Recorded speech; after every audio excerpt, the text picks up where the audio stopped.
Hey there, Gary Parrish. Welcome back to the CBS Sports Eye on College Basketball Podcast, where we sometimes discuss camel fighting, dodo birds, and leaky black. Matt Norlander is here with me. If you're watching us on YouTube, please smash the like button like you're Brandon Davies. You have consent. If you haven't yet subscribed to the YouTube channel, please knock that out while you're here. Okay, let's get into it. Dead leg. At this moment, there are exactly 13 undefeated teams left in the sport.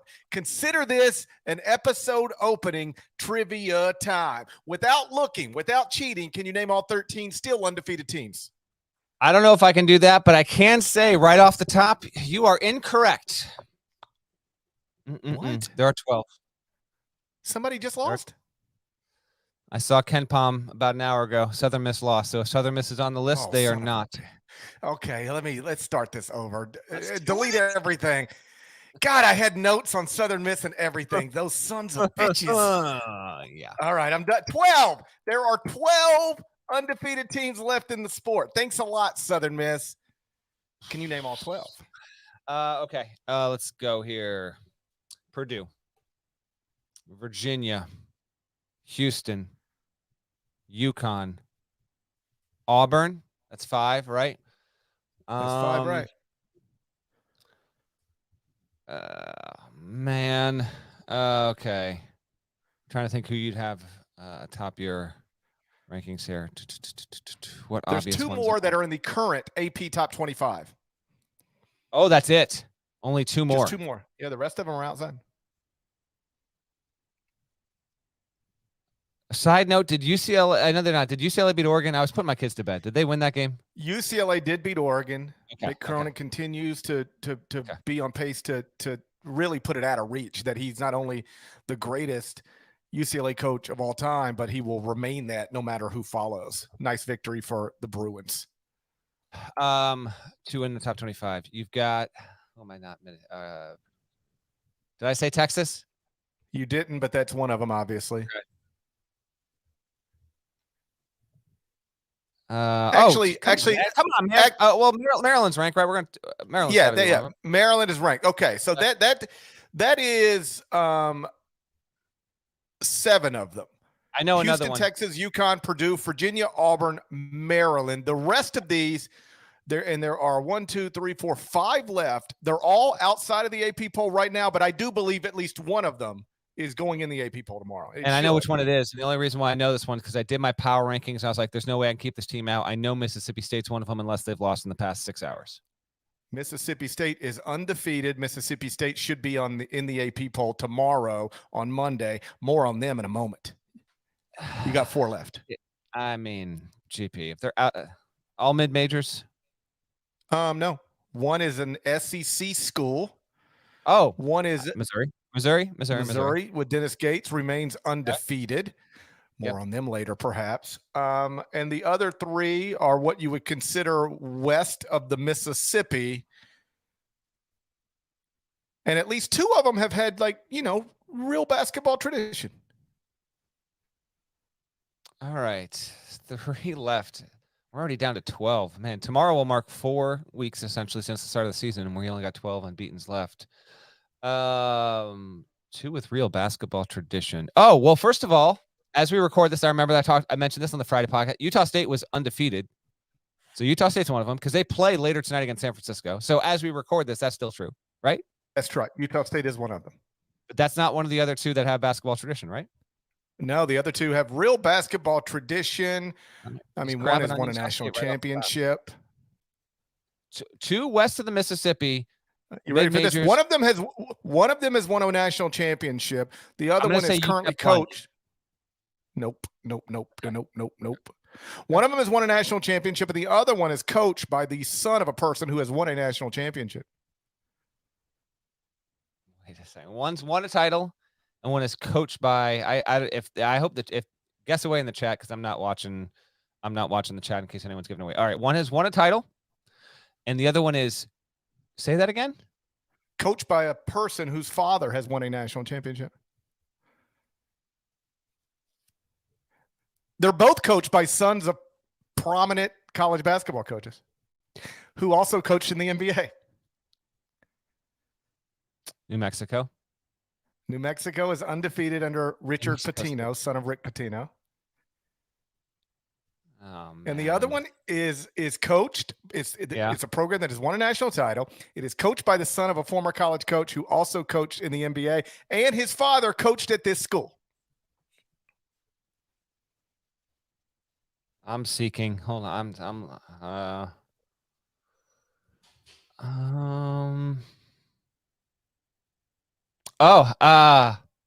Dude, is UNLV undefeated right now?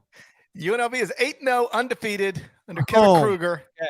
son Group, of Lon Kruger, who coached at UNLV, a lot of different places, including the NBA. So of the 12 undefeated teams, 7 of them are in the current AP poll. One of them, Mississippi State, should enter Monday's AP poll, and the other 4 are undefeated, but lacking, if we're being honest, anything resembling a big signature win that would make most people notice. I do want to, and there's a reason I led us down this path, spend a second shining a spotlight on a couple of these teams because they represent where I'm most currently out of step with AP voters. You know, Maryland is 22nd in the current AP poll.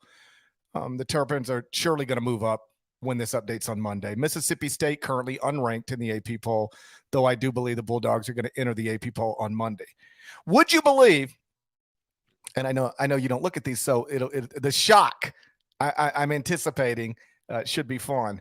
I currently have Maryland at number 8 and Mississippi State at number 9 in the top 25 and 1. In a world where most of the perceived best teams have lost to teams comparable to some of the teams Maryland and Mississippi State have beaten, Maryland and Mississippi State remain undefeated and in possession of fast-riding computer numbers. I'm happy to reward them. Am I crazy or am I not as crazy?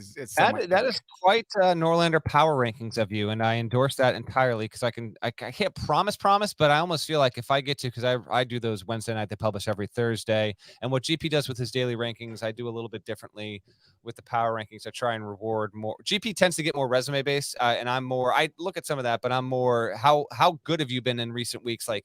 It's more of a hot trend list, which teams are playing well in the past, X number of games. That being said, if Maryland and Mississippi State can keep a bagel in the loss column by the time Thursday gets here, I would expect that I would put both of them in the top 10 there. And yeah, Maryland, the game was Friday night, so we've got. Geez, this is a more loaded podcast, by the way, than I would have anticipated us having. But we have a ton to get to here, and yeah, a light deserves to be shined on both these programs. Quick on Mississippi State. Chris Jans, we talked about it on the podcast, and then, it was written about, tweeted about, talked about. That was just seen as a hire that was made a ton of logical sense, although I did fade it in year one. I didn't think that they would be immediately a factor, and who knows? We got plenty of time to go here, but he is knocking it out of the park right now, similar to how Dennis Gates is doing. Strength of schedules aren't exactly the same there, and I would say that because of Mississippi State's defense overall, it's been with Missouri, it's been offense. Mississippi State's been on the defensive side. A couple of really nice stories to start. We'll see if those two SEC programs can keep it going there. From a resume perspective, Mississippi State is stronger, but from Maryland to get off to this strong of a start, it's a gravy train kind of start, man. That was a really fun watch on Friday night. It was a better watch than the Gonzaga Baylor game, which of course we'll get to here in a little bit. But Jameer Young going for 24 points, getting that huge 3 late to get Maryland the win. Hakeem Hart went 5 of 6 from 3-point range. And Dante Scott has a seemingly never-ending battery. Kevin Willard seems to have found something pretty good. We can get to the schedule in just a second. I don't know how much longer Maryland can last without a loss. If it does, then we really are going to have something there. But it was a huge home environment. I think I mentioned this on the pod Friday. It was, the most anticipated home game since February 29. Yes, it was a leap year, 2020. I went down there for that game against Michigan State. That was a season in which Maryland started that season also 8-0, 9-0, 10-0. That was, the last good Turgeon team. And that was an awesome environment that night, and certainly a very competitive game. They showed up big, obviously a little bit, not weird, but, you didn't used to have conference games in the first week of December the way they do now. And the reason is because conferences have swelled to the point where in order to justify having 20 league games, which I don't like, but it's what they're going to do, 20 league games means you're going to have to scoot in a couple on the front end, which is what the Pac-12 is doing right now. The Big Ten has done as well. And a byproduct of that is that you got, Maryland, Illinois was not expected to be a must see kind of game at this point in the season. But both those teams have started off really strong, and so we were actually treated to a nice little twin bill between Gonzaga, Baylor, and then Maryland, Illinois on Friday. And I thought Maryland, Illinois was the superior watch, and good stuff on the Terps. What about you, GP? Well, I just want to run you through Maryland because I do think the AP Bowl is going to move Maryland up pretty significantly. Because it recorded a significant win on Friday. I don't know that they'll go as high as I've gone, but they'll be close. I would assume the AP voters. With Mississippi State, I still think we're going to be separated because Mississippi State doesn't have some big win. But I do want to walk you through the resumes just to sort of try to explain the justification. Maryland right now is 8-0, got wins over Illinois, St. Louis, Miami. That's 3 wins over top 45 KenPom teams. And so I've got the Terrapins up to 8th in the top 25 and 1 after Creighton, which was ahead of both Maryland and Mississippi State, lost on Sunday, and we'll get to that. Maryland, for what it's worth, started 56th at KenPom and is now up to 20th. So that's a 36-spot move to the good since the start of the season. They aren't only undefeated, they are playing and performing really well. And so if you're a Maryland fan, you got to be thrilled with how this is going under Kevin Willard. And you're exactly right. It is unclear how long the Terps are going to be able to keep that 0 in the loss column. But if they do keep it in there for 3 more games, then if there are any skeptics at this point, they will no longer exist. Because up next for Maryland, it's Tuesday at Wisconsin, and that's a Wisconsin team that just went to Marquette and won. Then next Sunday, Maryland will play Tennessee in Brooklyn, because there's no better way to ensure a boring atmosphere for a college basketball game than to put it inside Barclays Center on a Sunday afternoon in December. So that'll be that. And then Maryland has UCLA at home on December 14th. So that's the next 3 games. At Wisconsin, neutral with Tennessee, home against UCLA. If Maryland goes from 8-0 to 11-0, like I said, there will be no remaining skeptics, and everybody we'll have Maryland in the top 10 by then. As for Mississippi State, 8-0. Got a win over the Marquette team that smashed Baylor, and a win over the Utah team that smashed Arizona. So that's 2 wins over top 50 KenPom teams that own wins over top 20 KenPom teams. And it's why I've got the Bulldogs all the way up to 9th in the top 25 and 1. Baylor beat Gonzaga, UCLA, but couldn't beat the Marquette team that Mississippi State beat. Arizona beat Creighton, San Diego State, but couldn't beat the Utah team that Mississippi State beat. Now, when framed that way, this 8-0 start for Chris Jans looks pretty impressive, even if I can acknowledge, it does lack a big signature win to date. Beyond that, some other numbers, and you touched on Mississippi State's defense. They are right now 8th nationally in adjusted defensive efficiency. Mississippi State is, according to both KenPom and Bart Torvik. So they're really guarding, and they have improved 44 spots at Bart Torvik and 28 spots at KenPom since the beginning of the season. They are now, Mississippi State, 25th at KenPom, 33rd at Bart Torvik. So, when you combine that with the fact that Mississippi State projects as a favorite in each of its next 5 games, the Bulldogs could reasonably be 13-0 under first-year coach Chris Jans heading into a January 3rd game at Tennessee. I'm not necessarily predicting it. I'm just saying if they perform the way they've been performing consistently, they should win the next 5 and be 13-0. And at that point, really at this point, but certainly at that point, they will have solidified themselves as one of the better teams in the SEC and look like they're headed, and a season can take a lot of twists and turns, but they'll certainly be well on their way to making the NCAA tournament under a first-year coach. And by the way, there's a list of first-year coaches who are doing pretty well this season, all things considered. Expectations for these programs were different here or there, but right now there are 5 coaches in their first years at new jobs with top 40 KenPom teams. Are you up for another trivia time this early? Oh, gosh. I don't know if your brain can handle it. I'm looking. I was real quick. So you think Mississippi State's going to get to 12-0? I think they can. I think they're going to be favored in their next 5 games. They got to go to Minnesota. They got a game against Drake on a neutral. They got a good shot. I'll say they get 1 loss. But I was just looking at their schedule while you were doing that. So yeah, throw that trivia time at me right now. Something about and my main thing with Mississippi State is that they don't have this massive win, but they do have multiple wins over teams that are comparable to the teams, a lot of teams, perceived really good teams in this country have lost to. Like I had a list earlier. Tennessee, Kentucky, Indiana, Arizona, Baylor, North Carolina have all already lost to teams that are comparable to a Marquette or a Utah. So when you're undefeated and you haven't lost to a team like that, by definition, then I'm going to pay attention to that, particularly when the computer numbers don't necessarily support top 10, but certainly highlight how you are outperforming all reasonable expectations and certainly heading in the right direction. So I'm a believer in Mississippi State right now. And obviously, based on this conversation, that Kevin Willard and Chris Jans are 2 of the 5 coaches in their first years at schools that have their teams in the top 40 at KenPom right now. So really what I'm saying is, can you name the other 3?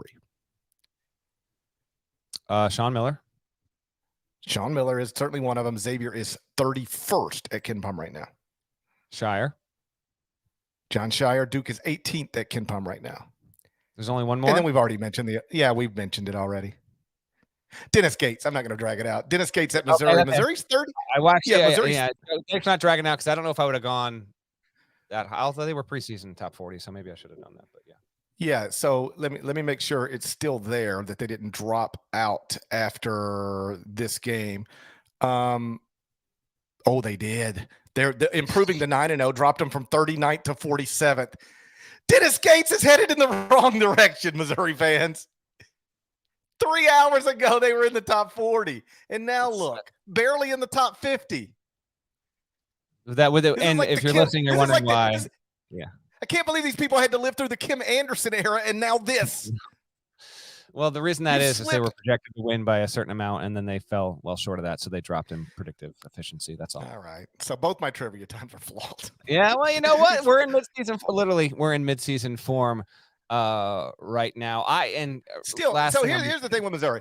It's still 9-0, and then I'll turn it over to you. They do have a win over Wichita State, but that's it. And I don't know how good Wichita State is. So they don't have great wins. Only one top 100 KenPom win.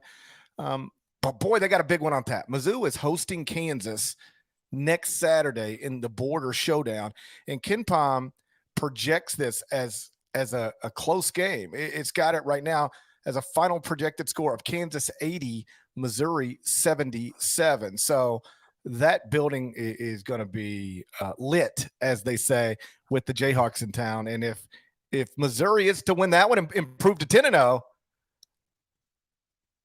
then I think Missouri certainly cracks the top 25 and probably finds itself back in the top 40 at KenPom. And they got themselves a stew. There's no doubt about it.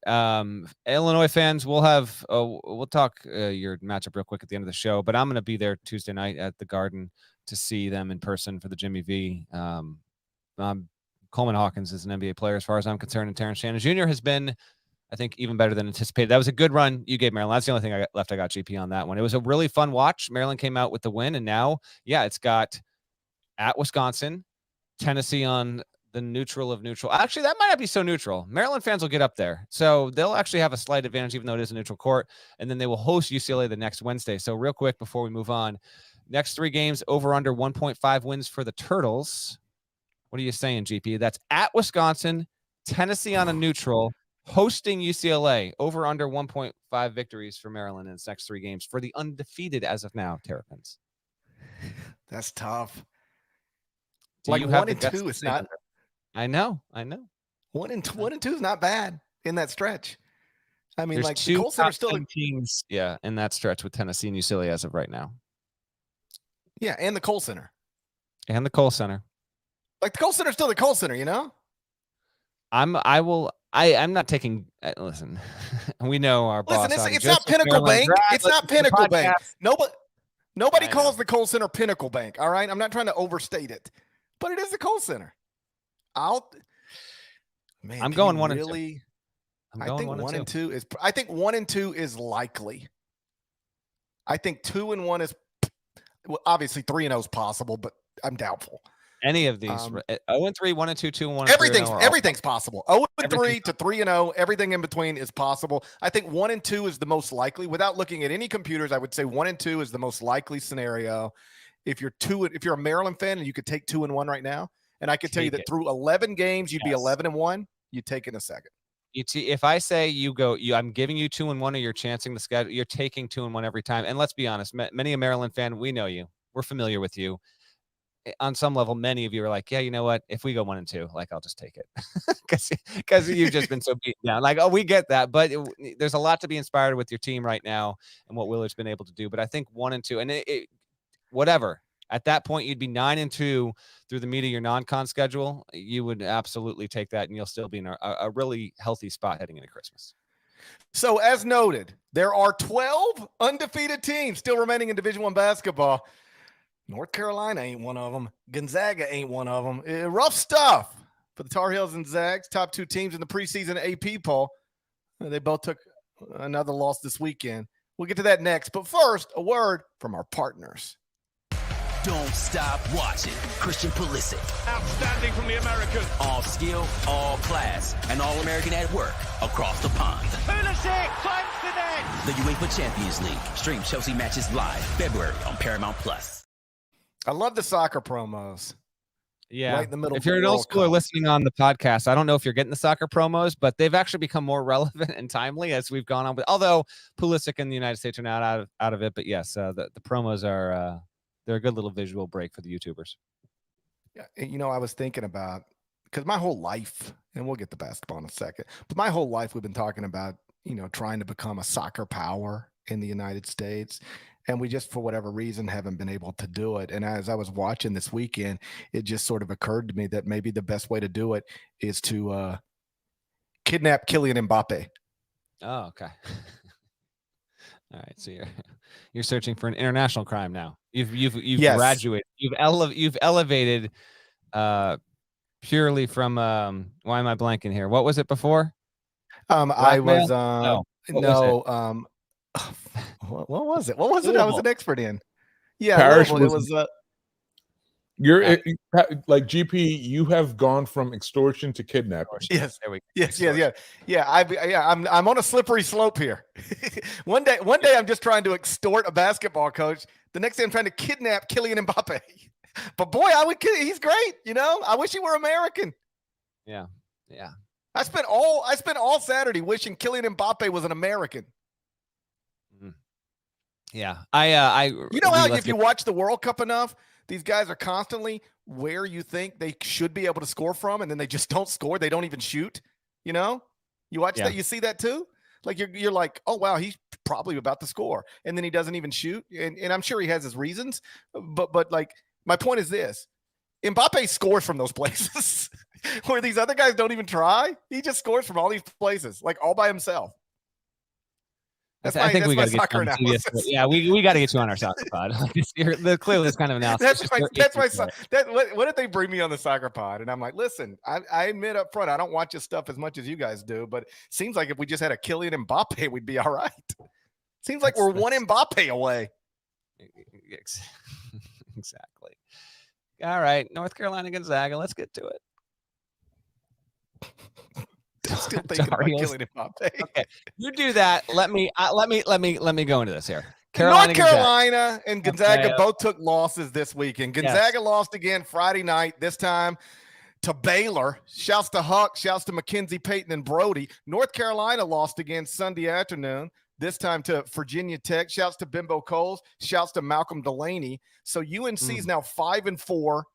Gonzaga's 5-3.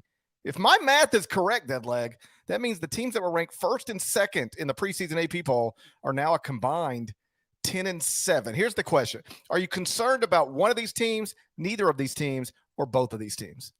First of all, you still won't give Eric Green love on this podcast, and that ends tonight. I can't. That is the most outrageous individual award I've ever heard of. It's not his fault. It is his fault. Don't punish the guy who received it, all right? You don't know what we're talking about, go back and listen to Friday's episode. 2, no, I'm serving this right back to you. What's the bigger deal? Carolina at 5-4 or Gonzaga at 5-3? Gonzaga hasn't lost this many games to this part of a season since 2010, 2011. And Gonzaga the bigger hasn't deal? lost 3 of its first 5 games.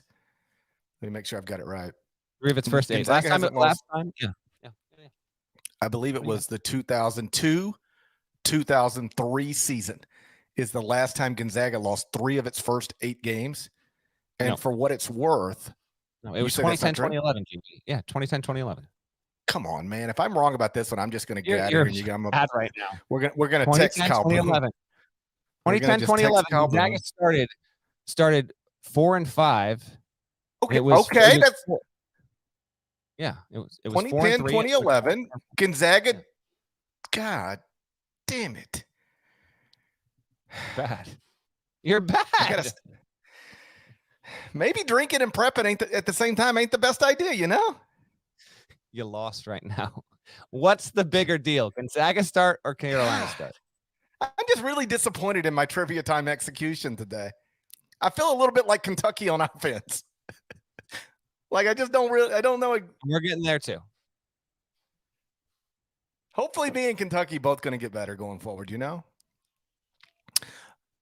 I think the bigger deal is North Carolina, and I don't even think it's close. And that's because Gonzaga,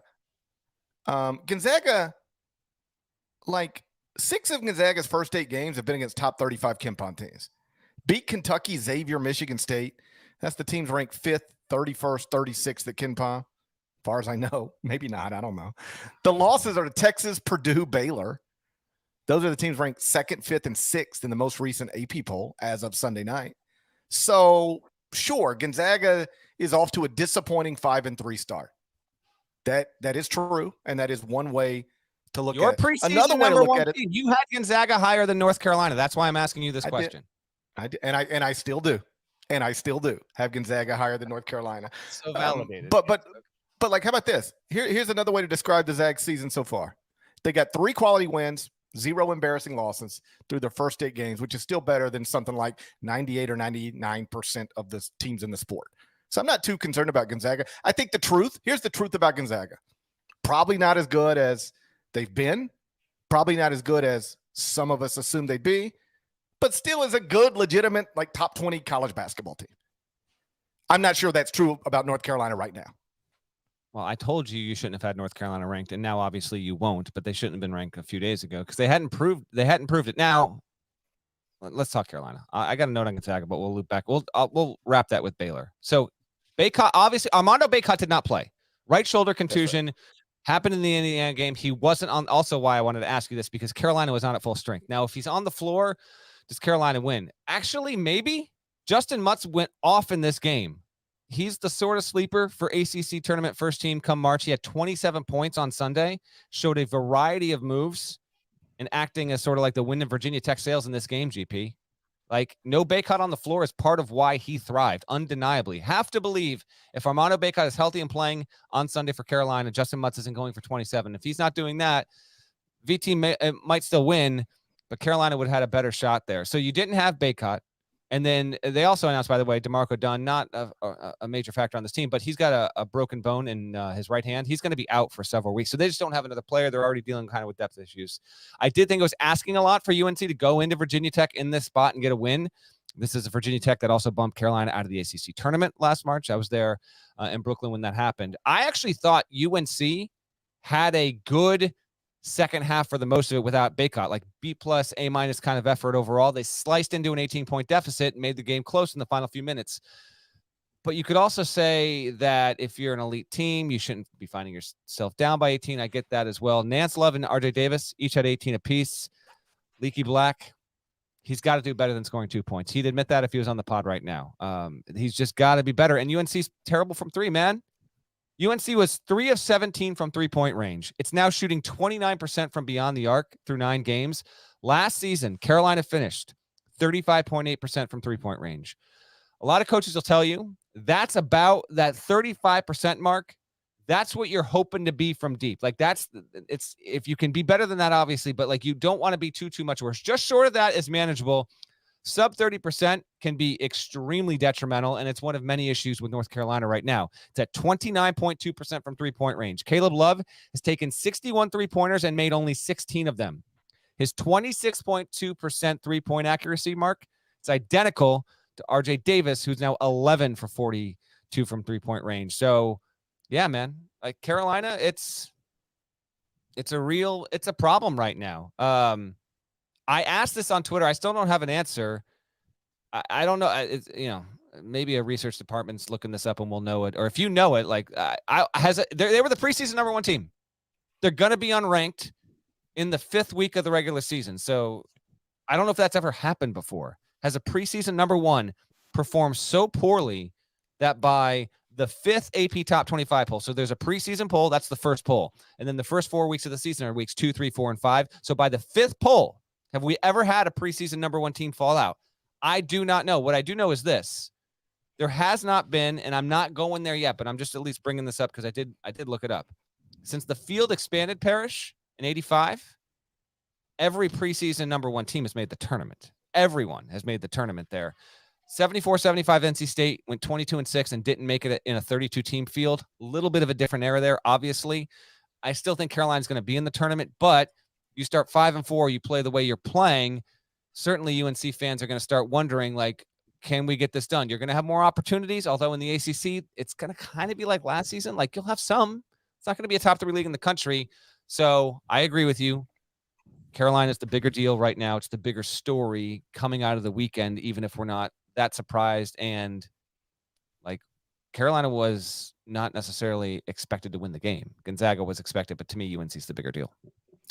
In Monday morning's update, obviously I do have Carolina out of the top 25 and 1. They've played now 4 top 75 KenPom teams and lost to every one of them. And you mentioned Baycott not playing. There was another interesting quote attributed to Hubert Davis during the game. First off, the game was interesting because it felt like Virginia Tech was just going to run away with it, the way people just ran away from Carolina last December and January. And the announcers, I believe Randolph Childress was one of them, were like, they kept talking about it, and they'd be like, yeah, like Virginia just looks like, and Carolina can't do this. And then they'd say, but there's still a long way to go, or it's not over. But it sounded like they didn't believe that. They were just saying it, but don't leave us. We go, there's still time. But it didn't sound like they believed it.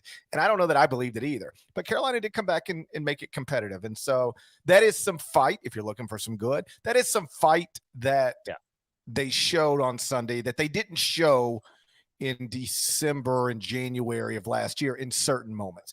So again, if you're trying to take a positive, maybe that's it. Here's the comment that was interesting. The announcing crew, the broadcast crew, was talking about Baycott. This is pretty early in the game. Or no, it may have been maybe close to halftime, maybe even early in the second half. Because initially UNC just announced Armando Baycott will not start. But he did go through warm-ups, and he was in uniform. So it was like, okay, maybe they'll bring him off the bench. But then it became clear he's just not playing. And the crew said that they talked to Hubert about it yesterday, maybe, or earlier today, and that Hubert told them, I don't know, that just sort of stood out to me, that Baycott isn't injured, he's just sore. And it comes after this other quote following the Indiana game where Hubert said the difference in the game was Trace Jackson Davis. Right now, Indiana's got a guy in the front court that they can run offense through and get points on every possession, and we just don't have that in our front court right now. I'm paraphrasing, but that is more or less what he said. So there's been, and then this one, I'm assuming according to Armando Baycott, he is too hurt to play. But according to the announcers, Hubert stopped short of calling him hurt or injured. He actually said, again, this is according to the announcers, that Baycott is sore, not hurt. Perhaps a distinction without a difference, but it sounded odd to me. Yeah, I mean, this was a big spot. Maybe, he it might have just tried to give it a go and couldn't give it a go because, I actually have since deleted it in my inbox because there was a note from Carolina Information before the game. And I think the hope was that he would be able to play, but you also got to get him right here. I mean, UNC's, it's not an absolute must win, but like they got, I assume they have finals now because they don't have any games until Saturday and they're home against Georgia Tech. Like you got to beat Georgia Tech, man. Like you got to beat Georgia Tech, and they should. And then they got Citadel, but they've still got Ohio State and Michigan on the non-con before we get to Christmas there. And so maybe they just want to make sure that he's where he needs to be and they were in a tough spot. I don't know. But it was, what you're getting at there. I couldn't help but notice it as well.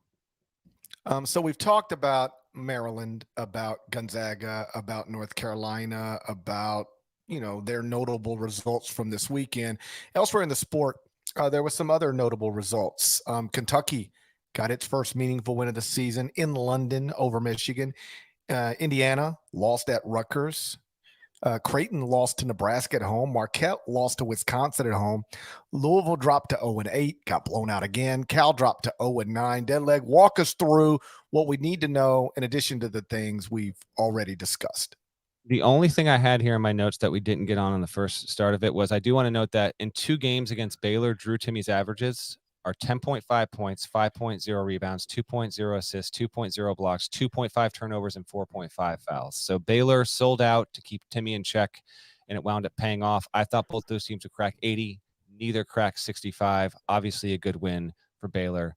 Shouts to Huck and the whole crew there. That was a good win for BU to come off after getting beat against Marquette. So I wanted to give a little shine. Let's start on Kentucky, Michigan. If Gonzaga does transition to the Big 12, do you think that means Drew Timmy just says, all right, enough is enough, I got to get out of here? I think Timmy's eligibility, as hard as it may be to believe, I think Timmy's eligibility might be expired by the time that Gonzaga were to move to the Big 12 if that does happen. So they might be spared. I'll believe it when I see it. Exactly. Yeah.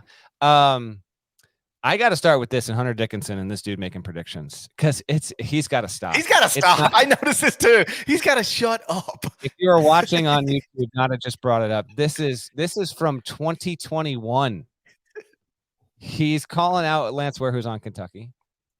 This was when, because the Kentucky Michigan game was scheduled like 2 years ago, whatever. It got pushed back because of COVID. It got bumped, and so. It was, and it wasn't ideal. Our friend Pat Forty said, he basically said, why is Kentucky playing Michigan at 1:00 on an NFL Sunday when the World Cup is also happening? And, that's when they could get the game. And I don't know, I'm glad they played the game. It's better than not playing the game. And so when this happened and initially the game got pushed, Hunter Dickinson, as you can watch if you're watching on video here, says, tell your man Cal to stop ducking. We want that smoke. Hunter, you're a wonderful trash talker. Or at least you're a willing trash talker. I mean, but this is becoming he is becoming the Drake equivalent of college basketball players for predictions. I actually think this is going on right now. Not good. Because earlier in the season, he predicted that they would beat Arizona State by 20, and they lost by what did they lose by? 25. Yeah, it was bad. Predicted a 20-point win and lost by 25. And then he told a Kentucky player to get Cal to stop ducking. And then, of course, Kentucky beats a Michigan team today for its first meaningful win. And the loss is also notable for Michigan because Jalen Llewellyn suffered a non-contact injury that didn't look good. I haven't heard the update yet. Keep in mind, didn't even know Southern Miss lost today. Right. You were the it didn't look good. It didn't look good. I am a doctor on this podcast, if you remember, but I'm not going to diagnose him. But it didn't look good. He was helped off the floor with 8:40 to go. It was extremely ginger when he had to be helped off and went back into the locker room. Michigan was down 6 at that point. They were mostly able to keep even the rest of the way, but. Yeah, that starting point guard right now, the Wolverines are 5-3. We talk about other teams. Like Wolverines don't have a record right now. They weren't ranked as highly in the preseason as the likes of obviously Carolina, Gonzaga, but expected to be right. When we couldn't decide who would be the Big Ten favorite, or some couldn't, it was like, well, it could be Indiana, it could be Illinois, it could be Michigan. Purdue wasn't in that conversation. Wolverines are 5-3, don't have a top 75 compound win right now. Won't get a chance at another one until later this month when they get Carolina of all teams. You want to talk about a game that could have some real urgency. That's in Charlotte's Jordan Brand Classic. Shouts to Nada. He will be on hand for that. Dickinson did have a good game, 23-9. Like he did well for himself, but I thought the Wolverines were done in by some inconsistent rebounding efforts and some shaky 2-point shooting from the guards overall, and then not having Llewellyn was a problem. I do want to give a shout to Cason Wallace, man. He might grow in. Kentucky has the reigning national player of the year, and Cason Wallace might grow into the most important all-around player for Kentucky as the season goes along. Defensively, he's if he's not elite yet, he is knocking on that door. He gets spacing. He knows when and how to be aggressive. He hit a big three to make it a 71-66 game with 1:10 to go. That gave Kentucky a little bit of buffer after Michigan shrunk the gap late. GP. He's just been, to me, one of the top 5 freshmen in the country to this point.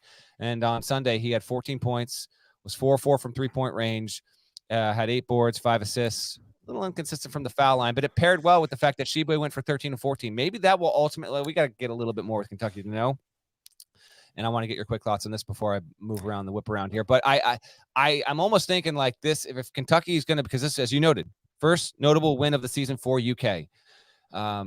It might need to be like Sheboy 1A, Kaysen 1B, and they're going to need other guys, but it can't be just everyone hopes Sheboy drags us across the line like last season. I don't think that method's going to work.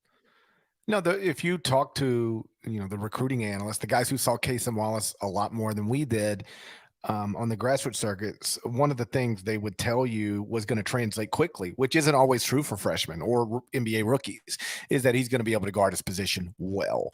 And like he's just put together too, he's not some skinny kid. Like he's put together pretty good, moves really well. The question mark on him is 3-point shooting. As far as being a great college player or a great NBA prospect. That's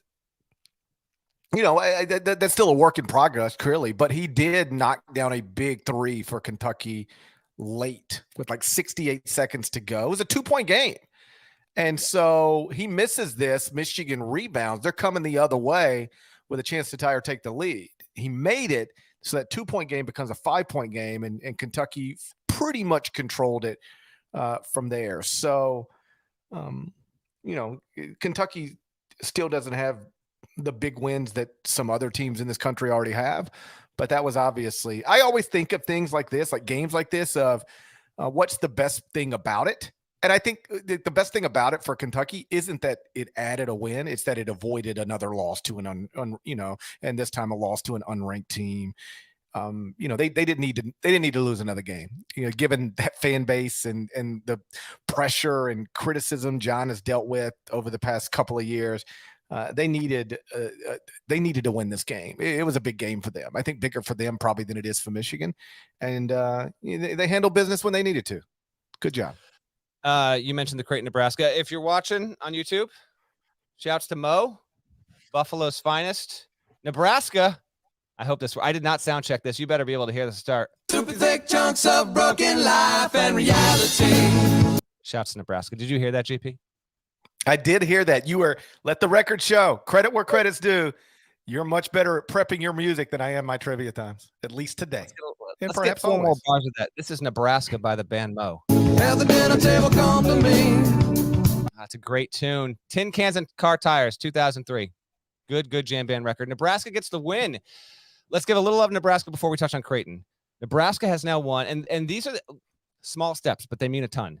Florida State's terrible this season, right? They just lost another player for the year to injury. Like the FSU campaign is done, man. Like I hate to say it, but it is. They're 1-9. Florida State better thank the likes of Cal and Louisville for existing the way they have to start, because those teams haven't won. FSU is aberrationally, inexplicably terrible, and they lost against Nebraska. Nebraska's won against Florida State, Boston College, and Creighton. 3 power conference programs in a row. At least you're getting a little bit of momentum there for Fred Hoiberg's program. No, I don't think that Nebraska's going to wind up being an NCAA tournament team, but you go into Omaha.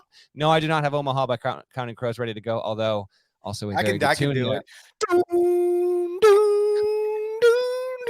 Something like that, isn't it? That's that was something. 63-53, and as like we were prepping for the podcast, I could try and get it ready for you, but YouTube, like they got the ad. It YouTube, starts like that. It starts just like that. I will. Doesn't I will it? now. Yes, it does. I'll just keep doing it till we get it for real. You want me to get it? I'm going right now. Here we go. Okay, here we go. I got to make sure there's not an ad, though. Yeah, there's an ad. I got to let this ad play through first. So you go ahead. That's the beginning of Omaha. All right. So skip the ad. I know. So now I got to get this ready since you wanted to do this. Here we go. Yes. Here. And 3, 2, 1. told you it started just like that. The worst part of the song is the start of the song. It gets a lot better. Told you. I had it down. And you know what? Your cue is actually pretty decent there. I'll give you credit for that. So shouts to People don't Nebraska. realize that people don't realize I was once nicknamed the Pele of Horn Lake, but also the second coming of Adam Derwitz. Oh. Yeah. People thought if I didn't go into this, I would front a band like Counting Crows. That's what people used to say. But I always welcome your singing. In Omaha, Creighton loses a third consecutive game. Losing the Maui title game to Arizona, sure. Lose at Texas, of course. Dropping to Nebraska. Goodness. So Creighton 6-3. Next up is BYU in Las Vegas this weekend, and then they will get Arizona State. Arizona State. Man, is there a worse place in the world for BYU to be than Las Vegas? Whole damn team gonna be suspended by the Sunday. You gotta be careful out there, man. You gotta be careful. I swung the door wide open on that one. Wide open. Creighton yet another priest. That feels like entrapment to me. That feels like entrapment to me. You ever been in a casino late at night? Their coach's name is Pope. You literally have to turn down prostitutes at a certain point of the night in Las Vegas. You have to tell them no. It's not like you have to look for them. You have to say, no, thank you. I ever tell you about I was at the, I don't want to, oh boy, tarnish any hotel, but I was at a hotel in Las Vegas and it was late at night. And I get into, I was at another place and I Ubered back to my hotel and I got in the elevator and a woman very noticeably gets into the elevator with me. And I'm like going up to floor 17 or 28 or whatever. And so I, politely, I say, what floor do you need? And she said, I had already pushed like 24. Whatever floor you're going to, honey. I swear. I pushed like 24 and I said, what floor do you need? And she said, 24. And I said, oh, okay. And we're riding up. And she says, so you're looking for some company tonight? And I said, no, I'm not. But that's when you started singing Omaha by the popular 1990s band Counting Crows. No, I said, I looked right at her and I said, she said, are you looking for some company tonight? And I said, I'm not looking for some company. I'm just going to go into my room and go to sleep. But I do appreciate you asking. And then the elevator doors open and I walk out and I'm walking down the hall. And right before the elevator doors close, I swear to you, this woman yells at me, have fun jacking off. I was like, what? What? I was like verbally assaulted. I was like, have fun doing what? How did you just yell that to me? I was being polite to you. Yeah. I was being polite. You know what? Like our longtime listeners, I think you've told that once on the podcast before. If you haven't, I've heard it. I forgot that I'd heard it, but you've definitely told that story to me before. And so I just went in my room and I just sat there. I was like, did she really just kind of know how to respond? Oh man. It was a tough scene. It's a tough scene.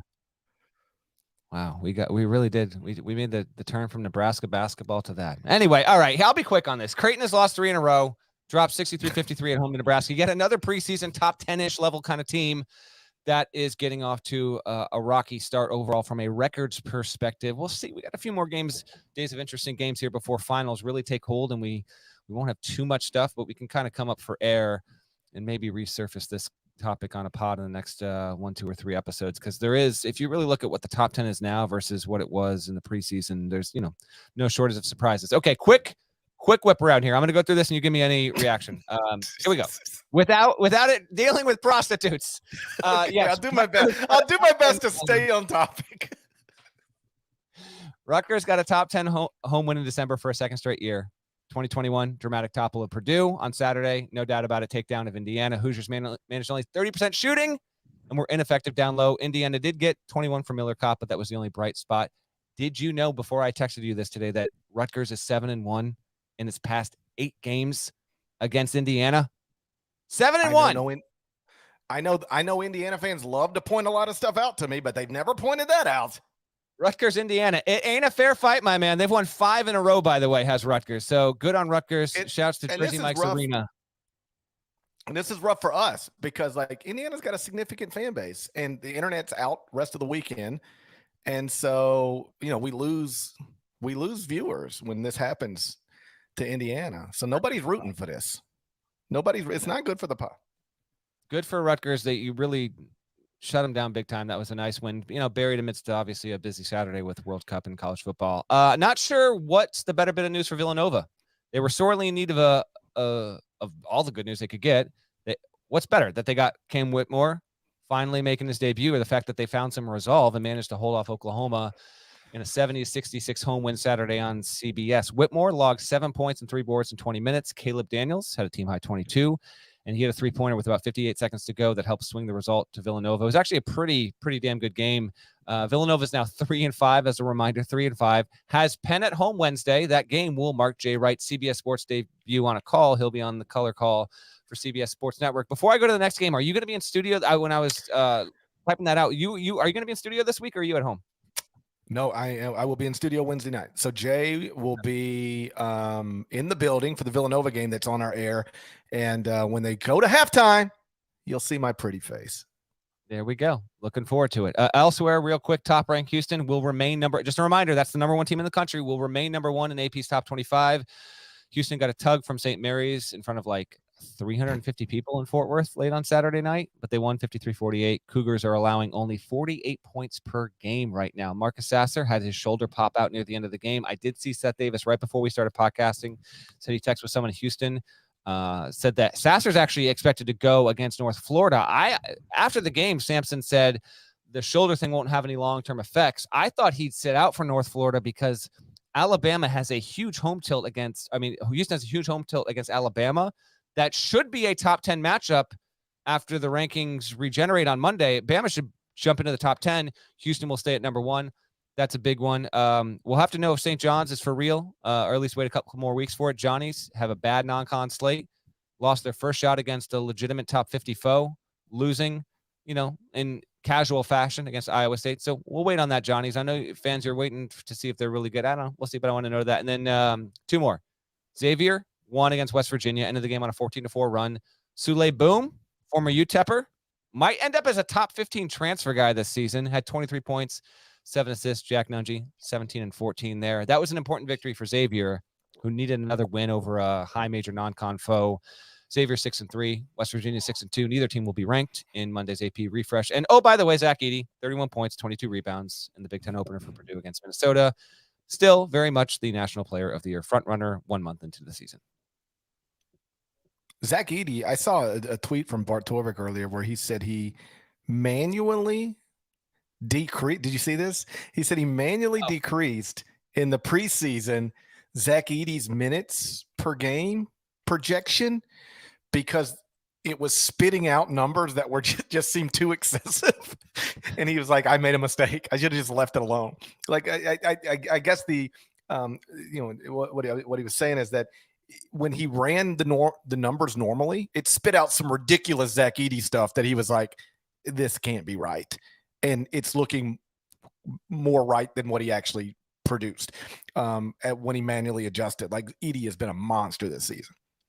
Yeah, and he's number 1 in KPOI right now. I think the distance is ridiculous, right? Yeah, he is so far ahead right now. KenPom Player of the Year algorithm, Edey, and then it is a waterfall. And then it's Jalen Wilson, Marcus Sasser, Drew Timme, Adama Sanogo in the top 5 right about there. So it was a pretty loud and noisy weekend. What about for the next 2 days before we convene again on Wednesday morning, GP? What should people be on the lookout? Okay, so there's nothing great on Monday's schedule, though Gonzaga Kent State is worth monitoring. It's worth monitoring. 2 reasons why. First reason is when I talked to Few last week in Portland, he was in complimenting Kent State, being like, why the hell did we schedule this game? Because it is not an automatic. Kent State, I think they're top 100 in multiple predictive metrics right now. They are a top 2 team in the MAC. And how about this? Per Torvik getting a lot of love on this episode, Kent State has been the 12th most efficient team so far this season. top 12 in efficiency, both ends of the floor. That game is unquestionably giving Mark Few anxiety. So just keep an eye out for it. That's the only one really of note for Monday, and that is GP. That is a 9. Are you a Root Sports dude? That's a 9:00 tip on Monday Eastern time. Root Sports. So I don't know if that's a Pac-12 network situation for you or not. I have every channel that exists except the Pac-12 network. I'm what they call a Pac-12 network denier. You know how like some people deny the moon landing? Yeah. I deny the Pac-12 network. Like people say that it exists, but I've never seen it, and I don't believe it. I don't buy it. I'm a Pac-12 network denier. Sue me. I'm a Pac-12 network denier, but I got all the Root Sports. I got so much Root Sports. Can't wait to watch it. Keep it root down, Can't baby. wait to watch it. If you need a login, you let me know. Kent State, to put some numbers on it, is 72nd at KenPom, and they played at Houston a 49-44 game. Like they played the number 1 team in the country to a 5-point game. Just last week. More specifically, I'll give you the date, November 26th. So again, not going to be a big headline heading in, but that Gonzaga Kent State game could get interesting. I mentioned if you need a login, I had a lot of people asking for my Peacock login. It was fine. It was fine. Came through, by the way. Just so everyone knows, he gave me the login and it did work. Yeah, I even changed my password and gave it to you and Nada. And I haven't changed it back. So if you want to watch like a bunch of episodes of The Office or some WWE, feel free, knock yourself out. My Peacock login is your Peacock login. I will say it was good. It worked. But I did, when you watch Thursday Night Football on Amazon Prime and you go, this doesn't look like, this looks beautiful. It does not look like streaming as much as it just looks beautiful. The Peacock thing, I say this respectfully, but when I watched Gonzaga Baylor, something looked a little off. Okay. I mean, yeah, that's all. Did you notice anything? Nothing. It seemed like a solid enough broadcast effort by a platform that normally doesn't broadcast college basketball, but perhaps this criticism will find its way back. Yeah, no, I'm not criticizing anybody. They're going to have Big Ten stuff. Like that's actually going, like I will eventually need to pony up and pay for Peacock. I'm not going to use your login here indefinitely, but they will have Big Ten basketball games and some other stuff. Like they are part of the new media rights deal with the Big Ten and other networks. So that's certainly one to keep in mind. I enjoyed the broadcast. I want to be clear. It's just that when I just with my eyeballs on it, just visually, I was like, this doesn't look as clean or smooth or crisp as like some of the other sporting events I've seen streamed. But maybe I'm wrong. Hit the button if you want to. There we go. Tuesday night, good doubleheader. I'll be there in Madison Square Garden. Illinois, Texas. Ooh, that's a nice one. And then Duke, Iowa, 9:30, Jimmy V. And so we will almost certainly lead on one of those results when we talk on Wednesday morning. And I just hope we get 2 really, really good games. This will be obviously a huge spot for like Illinois. Good team, gotten some good runs so far. Texas, highly ranked, yet to take a loss. Obviously, Duke is Duke. And then Iowa hasn't really, like, this will be the first big moment for Iowa and Chris Murray, like, on this kind of stage. We'll see, if they can, if they not only can they play well, but can they knock Duke off. The irony of a thing like that for Iowa is if you do that, not saying that has to be the case here, but Duke becomes the story. Duke losing is a bigger story than Iowa winning. But if Iowa were to win, would be yet another result, on the plus side for the Big Ten in that regard. Speaking of the Big Ten, we mentioned before, just a reminder, Maryland will play at Wisconsin Tuesday night at 9:00. And then this is a good one. If I was not going to Jimmy V, I would make the trip down to New Rochelle to see this game. Sneaky good, mid-major adjacent-esque game. St. Louis is playing at Iona. That is a quality game. St. Louis, credit to Travis. I don't know what the deal. Ford and Patino having the relationship, obviously. So, but that's got to be it, right? I'm pleasantly surprised to see St. Louis willingly going and playing on the road to play Iona. That's a tricky, that will pay off big time if you get the win from a resume perspective. I actually think that will, but that's, if you're St. Louis, you kind of know, like as an A10 program, unless we're getting to the start of the A10 tournament and we're sitting there with like 27 wins, like we could be in a precarious position. So credit to Ford for doing it. I was surprised to see it. And yeah, it's actually, I wish it was if it was tomorrow night, I'd go down. I'm not, I'm barely an hour from New Rochelle, but the fact that it's happening the same night as the Jimmy V, it will get overshadowed, but it'll mean something significant on the resume no matter what when we look down the road and we're parsing out resumes for the tournament. So you'll be at the Jimmy V. Yep. And I'll be flying. So I'll wave to you from an airplane or something like that. So you're going to be flying Tuesday night when I'm at the Jimmy V. Yeah, I'm flying Tuesday. Okay. Looking forward to it. There we go. Ooh. Doom, doom. Got it. Get your money back at the door. You know what? Take us out. I'm gonna get this a nice level. Nana, we can go out on this. Yeah. Let's end this Sunday episode, GP, with a little Omaha. Shouts to Devin Downey. Shouts to Chester, South Carolina. Shouts to Larnell. Shouts to Huck. Shouts to Maria. There we go. She says she's dying. Okay. Different song. I know. But why would she tell you that? Why would song? Maria say? You remember the song that you're quoting right now? Well, of course, around here.